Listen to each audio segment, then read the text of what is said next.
السلام علیکم، کیا حال چال ہے میری یوٹیوب فیملی کا اور فیس بک فالوورس کا۔ امید ہے آپ لوگ بالکل ٹھیک ہوں گے، خیریت سے ہوں گے اور بہت مزے میں ہوں گے۔ ہم بھی بالکل ٹھیک ٹھاک ہیں اور خیریت سے ہیں الحمدللہ۔ اور دعا کرتی ہوں کہ آپ لوگ جہاں رہیں خیر سے رہیں اور اللہ کی امان میں رہیں۔ اور یہاں آج صاف ہو رہا ہے میرا کیبنٹ، جو مسالوں والا کیبنٹ ہے۔ میں نے سوچا کہ آج میں اس کی ڈیپ کلیننگ کر لیتی ہوں۔ اور رمضان ماشاءاللہ آنے والے ہیں، تقریباً 20 سے 25 دن رہ گئے ہیں رمضان آنے میں، اور ہر جگہ ہی ماشاءاللہ رمضان کی تیاریاں سٹارٹ ہو گئی ہیں۔ آپ لوگوں نے بھی سٹارٹ کر دی ہیں، اور میری کافی یوٹیوب بہنیں ہیں جو ہماری یوٹیوبرز ہیں، میں ان کی ویڈیوز بھی دیکھتی ہوں، تو سب نے ہی رمضان کی تیاریاں سٹارٹ کر دی ہیں۔ تو بڑا اچھا لگتا ہے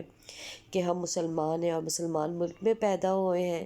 الحمدللہ، اور ہم کیسے رمضان کی تیاریاں کرتے ہیں اور کتنی خوشی منائی جاتی ہے اور کتنا اچھا لگتا ہے۔ یہ احساس کتنا اچھا ہوتا ہے کہ رمضان آ رہے ہیں اور پھر عید آئے گی، پھر بقرہ عید آئے گی، تو ماشاءاللہ یہ سلسلہ چلتا رہتا ہے۔ اللہ تعالیٰ کی رحمتوں کا، برکتوں کا ہمارے ساتھ ساتھ ہے۔ اور بس میں آج کیبنٹ صاف کر رہی تھی اور یہی سوچ رہی تھی کہ تھوڑا میں اپنے پچھلے زمانے میں چلی گئی، پچھلے ٹائم جو شادی سے پہلے والدین کے ساتھ ہوتا ہے، وہ کتنا گولڈن پیریڈ ہوتا ہے ہمارا، اور ہم کیسے شوق سے ہر کام کرتے ہیں اور اپنے والدین سے ساری باتیں منوا لیتے ہیں۔ اور شاید یہ والدین ہی ہوتے ہیں جو اپنے بچوں کی ہر جائز اور ناجائز خواہشات کو پورا کر رہے ہوتے ہیں۔ تو میں آج یہی سوچ رہی تھی کہ جب ہم لوگ ساتھ ہوتے تھے، امی بھی، اور ہم کس طرح سے عید کی تیاریاں ہوتی تھیں، اور ہمارے گھر تو بہت ہی رونق ہوتی تھی کہ امی ہماری سب سے بڑی تھیں، اللہ ان کی بے حساب مغفرت فرمائے میرے والدین کی۔ اور سب ہمارے گھر آتے تھے، ہمارے خالہ ماموں، اور ایک الگ ہی خوشی ہوتی تھی، اس لیے کہ نانی کے گھر کے بعد تو پھر ہمارا ہی گھر تھا۔ جو امی بڑی تھی تو سب امی کے پاس ہی آتے تھے کہ، اور امی کو بہت اچھا لگتا تھا کہ میرے چھوٹے بہن بھائی آ رہے ہیں، تو وہ ایک الگ ہی رونق، الگ ہی بات ہوتی تھی، اور سب امی کے پاس آتے تھے، ایون کہ میری پھوپھی زاد بہن بھائی اور سب لوگ ہمارے پاس ہی آتے تھے، اس لیے کہ وہ ان کے ماموں کا گھر تھا۔ تو بس اس طرح سے جو میں آج پچھلی باتیں یاد کر رہی تھی، میں نے کہا کس طرح سے وہ وقت گزر جاتا ہے، ٹائم گزر جاتا ہے جو والدین کے ساتھ اور اپنے رشتہ داروں کے ساتھ ہم گزارتے ہیں، اور خاص طور سے عید کے موقع پہ یا کوئی شادی ہے یا کوئی ایونٹ ہے گھر میں، تو سب گھر میں جمع ہو رہے ہیں، تو بڑا اچھا لگتا تھا۔ اور میری تو جو سرگرمیاں ہوتی تھیں وہ تو بہت ہی عروج پر ہوتی تھیں، اس لیے میں تھی بہت زیادہ شوقین ہر چیز کی۔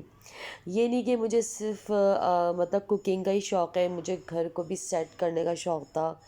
اور میں کافی اس چیز میں آگے رہتی تھی، اور بس یہی کہتی تھی امی اب کیا کرنا ہے اور کس طرح ڈرائنگ سیٹ کرنا ہے اور کیا کیا لانا ہے، تو یہ سب چیزیں، ان سب چیزوں کا مجھے ہی شوق تھا، اور میں بس بھاگی بھاگی پھرتی تھی، کہیں بازار جا رہی ہوں، کبھی کچھ کر رہی ہوں، یہ لا رہی ہوں وہ لا رہی ہوں، اور ماشاءاللہ بھتیجا بھتیجے سب بھائی بھابھی سب کے ساتھ مطلب ساری تیاریاں ہوتی تھیں، تو ایک الگ ہی ہمارا مطلب کہتے ہیں نا کہ وہ وقت الگ ہی ہوتا ہے۔ پھر ایک وقت آتا ہے جب والدین نہیں رہتے تو سب الگ ہو جاتا ہے سب کچھ، مطلب یہ ہوتا ہے کہ پھر شادیاں ہو جاتی ہیں، سب اپنے اپنے گھروں کے ہو جاتے ہیں، مگر وہ دن واقعی کبھی کبھی بہت زیادہ یاد آتے ہیں کہ وہ وقت جو ہے وہ بڑا ہی گولڈن ہوتا ہے۔ اب جیسے کہ ہماری بہنیں ہوتی ہیں، کچھ کزنز ہیں یا کوئی رشتہ دار ہیں، یا ہماری اور جتنی سب بہنیں ہیں، وہ سب مطلب کچھ شادیاں ہو کے باہر چلی گئیں۔ اب وہی بات ہے، جو بچیاں جو بہنیں باہر ہو کے باہر چلی جاتی ہیں شادی ہو کے، ان کے لیے تو بہت زیادہ مطلب مشکل ہو جاتا ہے، اس لیے کہ ظاہر وہ تو اپنے گھر سے دور ہو جاتی ہیں، پھر عید ہو گئی، بقرہ عید ہو گئی، رمضان ہو گئے، تو ان لوگوں کو تو بہت ہی یاد آتی ہے، اور وہ لوگ بہت مس کرتے ہیں اپنے ماں باپ کو اور اپنے بہن بھائیوں کو، ظاہری بات ہے اب وہ اپنے گھر ہے، وہ اب باہر سے آنا تو اتنا آسان نہیں ہوتا کہ بھئی آ گئے اور عید منا لی، بقرعید منا لی۔ اب یہ ہوتا ہے جب بچے بڑے ہو جاتے ہیں ان لوگوں کے، تو پھر بچوں کو اسکولنگ اسٹارٹ ہو جاتی ہے، پھر اس کے حساب سے پھر سب ویکیشنز پہ آتے ہیں کہ بھئی جو پاکستان میں جون جولائی کی چھٹیاں ہوتی ہیں، تو میری کزنز بھی کافی باہر ہیں تو وہ اس طرح سے ہی آتی ہیں، تو پھر ایک رونق لگ جاتی ہے، سب لوگ آ جاتے ہیں۔ اور جیسے کہ میری امی اپنے گھر میں بڑی تھیں تو عید ہو گئی، بقرعید ہو گئی، یا کوئی میرے بہن بھائیوں کی شادی ہے تو سب لوگ ہمارے گھر ہی آتے تھے، اور عید پہ تو خاص طور سے میرے ماموں، خالہ، کزنز، پھپھی صاحب، بہن بھائی سب لوگ ہمارے گھر آتے تھے اور بہت اچھا لگتا تھا۔ اور وہی بات ہے کہ اس وقت کی رونق ہی الگ ہوتی تھی کہ جب آپ کے ڈرائنگ روم سیٹ ہے اور سب مہمان بیٹھے ہیں، اور بھئی آپ کے ڈائننگ ٹیبل یا آپ کا ٹیبل ماشاء اللہ سج رہا ہے، تو یہ آج میں ساری باتیں سوچ رہی تھی، یہ سب کام کرتے کرتے مجھے وہ وقت یاد آ گیا۔ اور ظاہری بات ہے کوئی وقت ایسا نہیں ہوتا کہ ہمیں اپنے والدین کی یاد نہ آئے، اور ان کے ساتھ جو گزرا ہوا وقت ہے وہ یاد نہ آئے، یہ تو ہو ہی نہیں سکتا، وہ تو ہر پل یاد آتے ہیں اور ہر وقت یاد آتے ہیں۔ اور پھر شادیاں ہو جاتی ہیں، پھر اس کے بعد بالکل آپ کی لائف چینج ہو جاتی ہے، پھر آپ اپنے اس گھر کو توجہ دے رہے ہوتے ہیں، اس کے لیے سوچ رہے ہوتے ہیں کہ بھئی اس کو کیسے مینیج رکھا جائے، کیسے ہم اس کو سیٹ کریں، کیا کیا کریں۔ تو مطلب ہر عورت کی یہی خواہش ہوتی ہے، چاہے وہ اپنے گھر کی بیٹی ہو، چاہے وہ سال کی بہو ہو، ٹھیک ہے، سب کی یہی خواہش ہوتی ہے کہ ہم اپنے گھر کو ہمیشہ سیٹ رکھیں۔ صرف یہ نہیں ہوتا کہ ہم شادی کے بعد ہی جا کے اپنا گھر بنائیں گے، سیٹ کریں، شادی سے پہلے بھی آپ اپنے گھر میں اتنا کچھ کر رہے ہوتے ہیں، اتنا مینیج کر رہے ہوتے ہیں، اس لیے کہ اچھا لگتا ہے۔ اور یہ کام بھی عورتوں پہ ہی اچھے لگتے ہیں کہ وہ کس طرح اپنے گھروں کو مینیج رکھ رہی ہیں، تو بڑا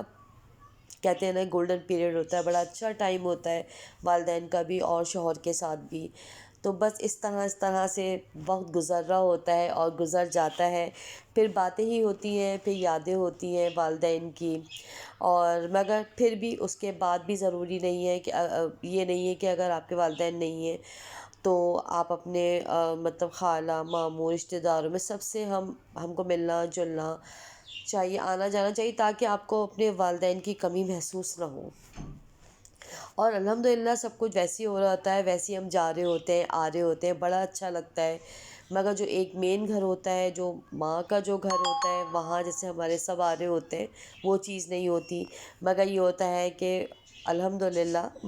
ویسے ہی مزہ تو آ رہا ہوتا ہے۔ اور ابھی بھی ہمارے یہاں یہ ہوتا ہے کہ عید آ رہی ہے یا بقرعید آ رہی ہے، ہم جاتے ہیں اپنی ماموں کے یہاں، خالہوں کے، اپنے بھائیوں کے یہاں۔ یہ سب چیزیں وقت کے ساتھ چلتی رہتی اور بہت اچھا لگتا ہے، اور اللہ تعالیٰ ایسے ہی رکھے سب کے رمضان بہت سب کے لیے مبارک ہوں، عید آئے سب ایک ساتھ خوشیاں منائیں، مطلب یہ سب چیزیں لوگوں سے ہی ہوتی ہیں، ہم لوگوں سے ہی یہ سب چیزوں کی خوشیاں ہوتی ہیں، عید ہو گئی، رمضان، شادیاں، ہم سب آپس میں ایک ہیں، محبت ہے، تو ان سب کا مزہ دوبالا ہے۔ اچھا جی، اب یہ باتیں تو ہو گئی کچھ، اور اب یہاں میں آ گئی ہوں اپنے نل کی طرف، جو گیزر کے پانی کی وجہ سے گرم پانی ہوتا ہے، اس کی وجہ سے تھوڑا سا یہ کالا ہو جاتا ہے، جل سا جاتا ہے، تو میں اس کی وجہ سے صاف کرتی رہتی ہوں، مگر میں نے سوچا اب جیسے کہ رمضان آ رہے ہیں، اب اتنا ٹائم نہیں ملے گا مجھے کہ میں ہر چیز کو بیٹھ کے صاف کروں، نل کو صاف کروں، ایک تو ہمت بھی نہیں ہوتی، ظاہر بات ہے رمضان میں آپ روزہ رکھ کے پھر آپ ماشاء اللہ، پھر ہمیں یہ ہوتا ہے عبادت زیادہ کریں، کام کم کریں، عبادت زیادہ کریں، تو بہتر ہے کہ اچھی عبادت کرنے کے لیے ہمیں ضروری ہے کہ ہم پہلے سے اپنے کچھ کاموں کو نپٹا لیں، اور پھر ہماری عید پہ بھی برڈن نہ ہو کہ بھئی اب عید آ گئی تو ہمیں بہت کام کرنا ہے، نہیں، آپ پہلے سے اتنے کام کر لیں کہ آپ کا عید پہ بھی آپ کو زیادہ کام نہ کرنا پڑے، اور آپ لوگ فریش رہیں عید پر۔ اس لیے کہ اگر آپ بہت زیادہ کام کرنا شروع کر دیں ایک دو دن پہلے، تو پھر عید پہ بھی آپ لوگ اتنے زیادہ فریش نہیں ہو پاتے، ٹھیک ہے جی۔ اچھا جی، میں نے بہت اچھی طرح اسٹیل وول سے کچن کو نل کو میں نے صاف کر لیا ہے اچھی طرح سے، اسٹیل وول سے جتنا مجھ سے ہو سکتا تھا میں نے کر لیا، اس لیے کہ اس سے تو اسٹیل وول سے تو کرنا ہی ہوتا ہے، اس کے بغیر تو ظاہر نہیں ہو سکتا۔ مگر اب جو میں آپ کو ٹپ دینے والی ہوں، جس سے آپ کا یہ بالکل جو نل ہے وہ کاپر کلر کا ہو جائے گا، مطلب گولڈن سا ہو جائے گا، بالکل سلور تو نہیں نکلے گا اس لیے کہ وہ جل چکا ہے، ایٹ لیسٹ جو اس پہ میل ہے اور جو کالا میل ہے وہ اس کا ہٹ جائے، تو اب میں جو لیمن کے یہ چھلکے ہیں نا، ٹھیک ہے، اس سے ہم اس کو نل کو اچھی طرح سے رگڑیں گے، اور جب ہم نل کو اس سے اچھے سے رگڑیں گے تو ابھی آپ دیکھیے گا کہ یہ صاف ہو جائے گا اور چھلکا بالکل کالا ہو جائے گا، بالکل اس کے میل کو کاٹ دے گا، اس کے کالے پن کو کاٹ دے گا لیمن، اور بالکل نل ایک دم آپ کا گولڈن گولڈن سا ہو جائے گا۔ دیکھیں چھلکا کتنا کالا ہو گیا ہے، میں نے بالکل اچھی طرح رگڑا ہے، بالکل کالا ہو گیا۔ اب کیا ہو گیا، ہمارا جو نل ہے وہ سلور تو نہیں نکلا بٹ کاپر کلر کا ہو جائے گا، تو اس سے بھی یہ ہوگا کہ آپ کا نل کم از کم چمکتا رہے گا، کالا پن اس کا ہٹ جائے گا۔ تو بس یہ ہمارا نل بالکل صاف ہو گیا ہے، اور اب میں اس کو واش کر لوں گی، اور بالکل چمک گیا ہے۔ امید ہے آپ کو آج کا میرا ولاگ پسند آیا ہوگا، اور آج کی ٹپ پسند آئی ہوگی، لیمن سے اپنے لیمن کے چھلکوں سے نل کو صاف کریں۔ انشاءاللہ ملتے ہیں نیکسٹ ولاگ کے ساتھ، جب تک کے لیے اللہ حافظ اینڈ ٹیک کیئر۔